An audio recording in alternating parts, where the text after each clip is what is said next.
America Iran యుద్ధం మొదలైన తర్వాత ప్రపంచంలో 132 దేశాలు విలవెల్లాడిపోతా ఉన్నాయి. ముఖ్యంగా చమురు, గ్యాస్ దొరక.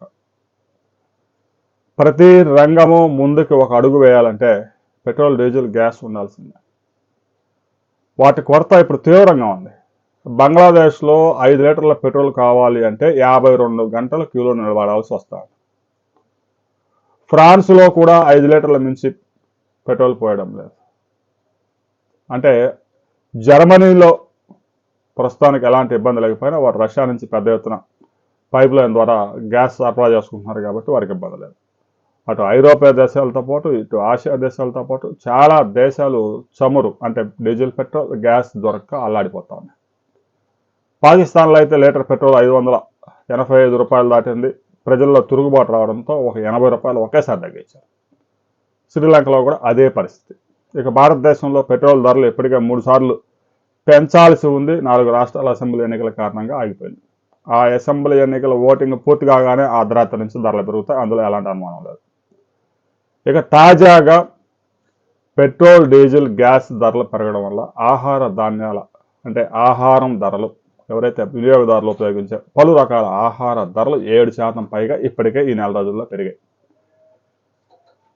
ఇక పెట్రోల్, డీజిల్ ధరలు 20 నుంచి 300% పెరిగాయి కొన్ని దేశాల్లో.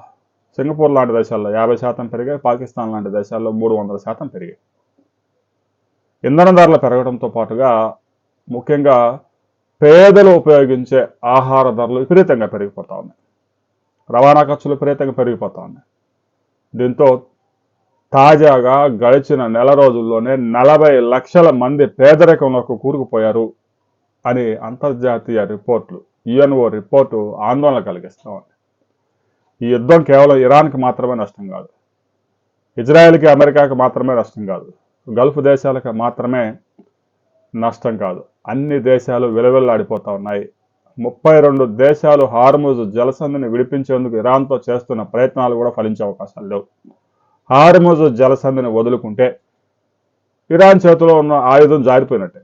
అందుకే ఎట్టి పరిస్థితుల్లో హార్ముజ్ జలసంధిని మాత్రం విడవడానికి ఇరాన్ అంగీకరించడం లేదు. అమెరికా ఆ జలసంధిని విడిపించేందుకు ఆ సమీపానికి వస్తే దాడి చేయడానికి ఇరాన్ సిద్ధం అవుతా ఉంది. అమెరికా, చైనా ఆయుధాలతో సహకారం అందిస్తూ ఉంది. అమెరికాకు చెందిన అత్యాధునిక విమానాలు, రాడార్కు కూడా దొరకని విమానాల్ని ఇరాన్ ఎలా కూల్చివేసింది అనే వివరాలతో కూడా మరో వీడియోలో మనం కలుసుకుందాం.